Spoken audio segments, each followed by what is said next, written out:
Hello viewers, আসসালামু আলাইকুম। আজকে আপনাদের দেখাবো টাঙ্গাইল জেলার ধনবাড়ী উপজেলার কিছু ঐতিহ্যবাহী স্থাপনা এবং ঐতিহ্যবাহী কিছু জিনিস। আজকের ভিডিওটি খুব ইন্টারেস্টিং হতে যাচ্ছে, তো ভিডিওটি স্কিপ না করে অবশ্যই পুরো ভিডিওটা দেখার অনুরোধ রইল।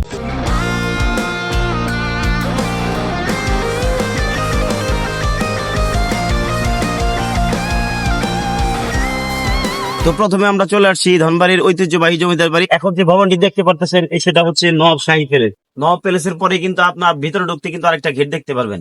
আপনার সরাসরি নিয়ে যাচ্ছে এখন নবাব মঞ্জিলের ভিতরে।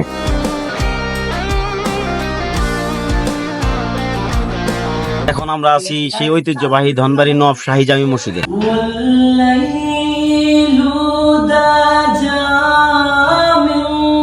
এখানে আসলে আরো একটি বড় পুকুর দেখতে পারবেন, জানোয়ারবাড়ি দিঘি নামে পরিচিত। এটা কিন্তু টাঙ্গাইল জেলার ভিতরে সর্ববৃহৎ একটি দিঘি। এরকম বড় দিঘি আর টাঙ্গাইল জেলার ভিতরে আর কোনো জায়গায় নেই। আমরা কিন্তু এখন চলে এসেছি সরকারি ধনবাড়ি নবাব ইনস্টিটিউশনের ভিতরে। এই প্রতিষ্ঠানে কিন্তু আমিও পড়াশোনা করেছি, আর শুধু আমি নয়, এই প্রতিষ্ঠানে কিন্তু বাংলাদেশের অনেক গুণীমানী এবং সুনামধন্য ব্যক্তিত্ব যারা স্কুল থেকে পাশ করে আজকে সেই অবস্থানে তৈরি হয়েছে। এই প্রতিষ্ঠানটি কিন্তু 1910 খ্রিস্টাব্দে প্রতিষ্ঠিত হয়েছে।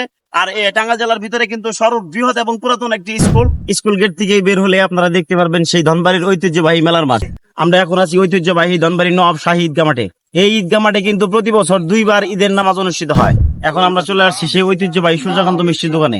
তাহলে চলেন মিষ্টির দোকানের ভিতরে ঢোকা যাক। কেমন আছেন? আছি ভালো।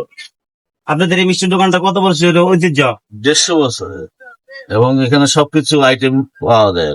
দানাদার, রসমালাই, আপনার মন্ডা, তারপরে লাল চমচম, কালো জাম, বিভিন্ন আইটেমের মিষ্টি পাওয়া যায়। আমরা এখন মিষ্টি খেয়ে দেখবো যেখানকার মিষ্টি শুধু নামেই না কাজেও আছে।